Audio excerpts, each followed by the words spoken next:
While the US government is blowing through cash faster than a bachelor party at 2 a.m. in Miami, the rest of America looked at this and said, hey, that looks kind of fun.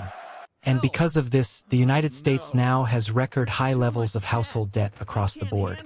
Mortgage debt, auto debt, student loan debt, credit card debt, all at record highs. And in this video, I am going to show you that the so-called growth everyone is bragging about is really just fueled by a consumer debt crisis that has been building right under everyone's nose. Let's zoom all the way out first. The United States now has more debt than any nation in human history. The national debt has officially crossed $38 trillion. And borrowing is not free. The US now spends over $1 trillion a year just on interest. That is more than the entire defense budget. But while the government is piling up debt at the national level, the rest of the country is quietly drowning at the household level. Debt has become the duct tape holding the entire economy together. Have you ever heard of the Clint Eastwood movie The Good, the Bad, and the Ugly? This same concept applies to debt, because not all debt is created equal. There is good debt, there is bad debt, and then there is ugly debt. So let's start with the good. Housing debt is made up of two types: mortgages and home equity lines of credit. Mortgages make up the bulk of housing debt in America. Total mortgage balances have reached a record $13 trillion, the highest level ever recorded. Now on to home equity lines of credit, basically a credit card for your house. You leverage your home's equity, pay back what you used, and tell yourself it's an investment. HELOC balances have jumped more than 30% since 2021, the fastest rise since before the 2008 financial crisis. The overall total is roughly $411 billion. Eyebrow-raising but not immediately alarming. So housing debt is the good older brother in this family. Which raises the question, what is on the other side of things? That would be non-housing debt, the problem child. Non-housing debt breaks into 4 categories: student debt, auto debt, credit card debt, and other. Auto loans and the catch-all other bucket are holding steady for now. But the same cannot be said for the other two: student loan debt and credit card debt. Let's start with student loans. America's favorite rite of passage into adulthood and anxiety. Over the past few decades, the cost to go to college has absolutely skyrocketed. When you combine 18-year-olds borrowing thousands with no credit history and no financial literacy, you get a system where universities can charge whatever they want. And they do. Since 1983, college tuition has skyrocketed more than 700%. That far outpaces inflation, housing costs, and wages. It is the same cycle over and over. Universities raise tuition, students take on more loans, debt grows. And because of this, there is now $1.7 trillion in total student loan balances, the highest level ever recorded in history. Student loan debt now represents roughly 9% of all household debt in America.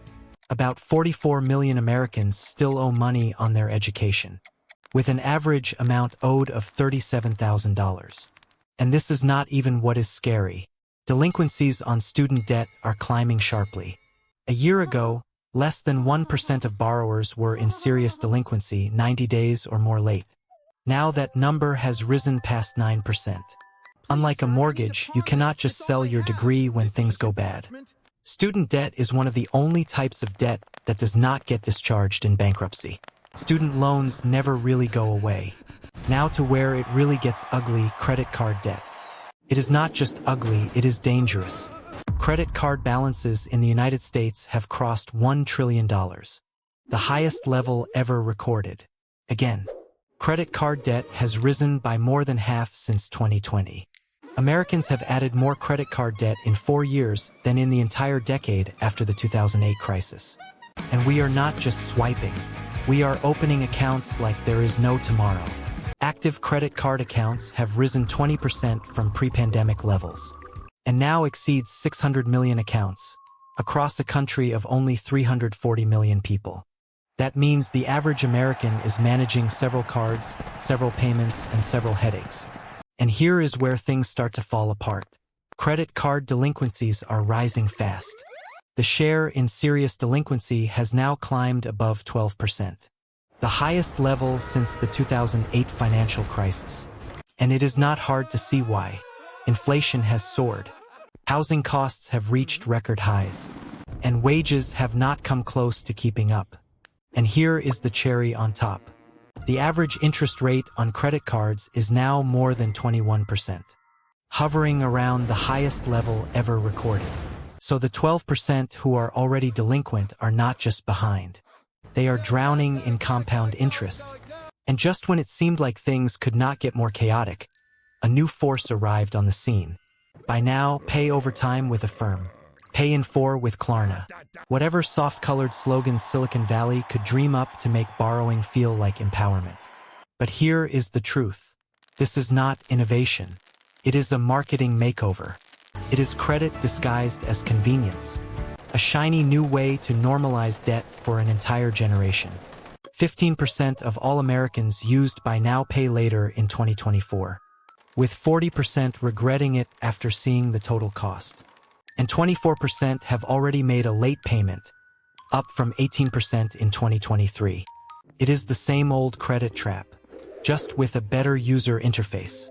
So while headlines keep celebrating strong consumer spending, people are financing their survival one installment plan at a time. When you look at the American economy from a debt-first perspective, everything looks different. It does not look like a booming economy. It looks more like a giant game of hot potato, where everyone is hoping the music does not stop. Every record stock market headline is built on borrowed money. Every flashy consumer spending report borrowed money. Because the truth is, America is not saving for the future. It is financing the present. And that is what makes this credit crisis so dangerous. It is not loud. It is not sudden. And it is not dramatic. It is quiet. It is gradual. And it is happening in plain sight. So what does this actually look like for the average American? You make $60,000 a year and you are doing everything right. You have got $250,000 left on your mortgage. $15,000 in student loans from a decade ago you are still paying off. $8,000 in credit card debt sitting at 21% interest, growing every single month. And a buy now, pay later plan for the couch you bought last month. You are not broke. You are employed. You are trying. But you are one layoff away from a cascading default. And you are not alone. Millions of Americans are in exactly this position. The economy looks strong from 30,000 feet. But at ground level, people are treading water. One layoff away from drowning. That is the quiet part. That is the part they will not show you on TV. Because bad news does not sell advertising. But debt always collects what it is owed. So is America going to be okay? Maybe. But the credit card bill is coming due. Because this is America, a country surviving on debt.